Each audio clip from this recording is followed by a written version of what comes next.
Charlotte's Web by E.B. White. Chapter 1, Before Breakfast. "Where's Papa going with that ass?" said Fern to her mother as they were setting the table for breakfast. "Oh, out to the hog house," replied Miss Arabelle. "Some pigs were born last night." "I don't see why he needs an axe," continued Fern, who was only 8. "Well," said her mother, "one of the pigs is a runt. It's very small and weak, and it will never amount to anything. So your father has decided to do away with it." "Do away with it!" shrieked Fern. "You mean kill it, just because it's smaller than the others?" Mrs. Arabelle put a pitcher of cream on the table. "Don't yell, Fern," she said. "Your father is right. The pig would probably die anyway." Fern pushed a chair out of the way and ran outdoors. The grass was wet. The earth smelled of springtime. Fern's sneakers were sopping by the time she caught up with her father. "Please don't kill it," she sobbed. "It's unfair." Mr. Arabelle stopped walking. "Fern," he said gently, "you will have to learn to control yourself." "Control myself!" yelled Fern. "This is a matter of life and death, and you talk about controlling myself!" Tears ran down her cheeks as she took hold of the axe and tried to pull it out of her father's hand. "Fern," said Mr. Arabelle, "I know more about raising a litter of pigs than you do. A weakling makes trouble. Now run along." "But it's unfair," cried Fern. "The pig couldn't help being born small, could it? If I had been very small at birth, would you have killed me?" Mr. Arabelle smiled. "Certainly not," he said, looking down at his daughter with love. "But this is different. A little girl is one thing. A little runty pig is another." "I see no difference," replied Fern, still hanging on to the axe. "This is the most terrible case of injustice I have ever heard of." A queer look came over John Arabelle's face. He seemed almost ready to cry himself. "All right," he said. "You go back to the house, and I will bring the runt when I come in. I'll let you start it on a bottle, like a baby. Then you'll see what trouble a pig can be." When Mr. Arabelle returned to the house half an hour later, he carried a carton under his arm. Fern was upstairs changing her sneakers.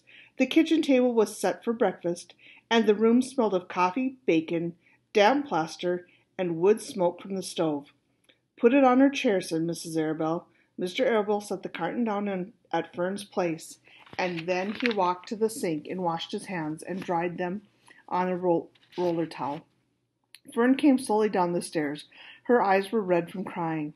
As she approached her chair, the carton wobbled, and there was a scratching noise.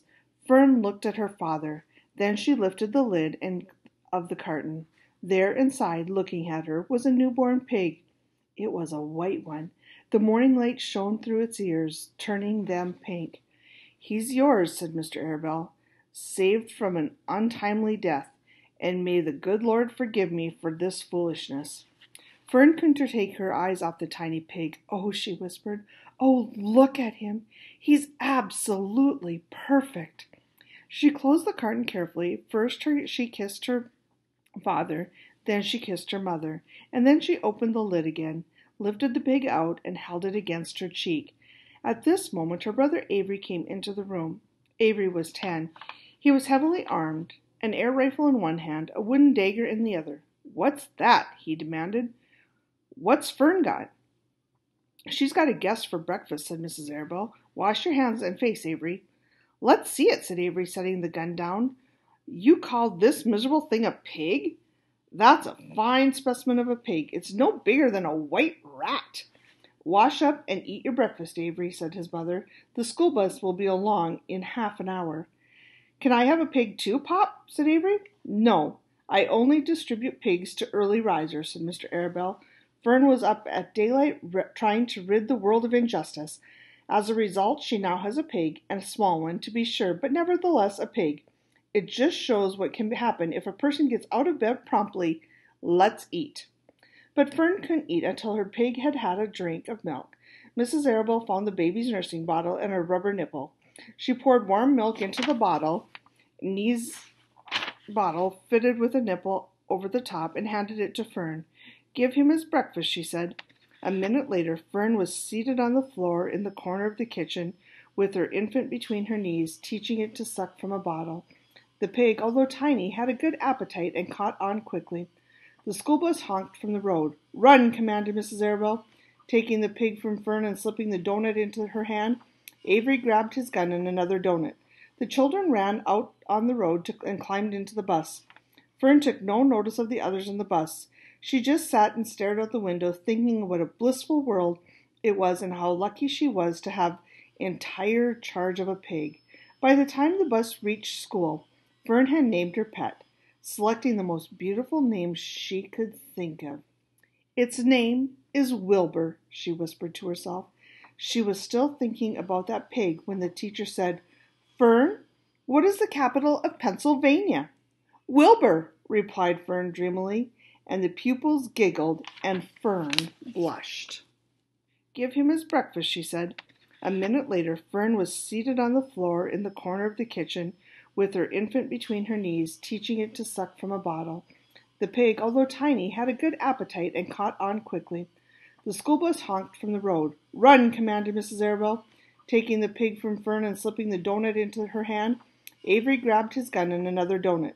The children ran out on the road and climbed into the bus. Fern took no notice of the others in the bus.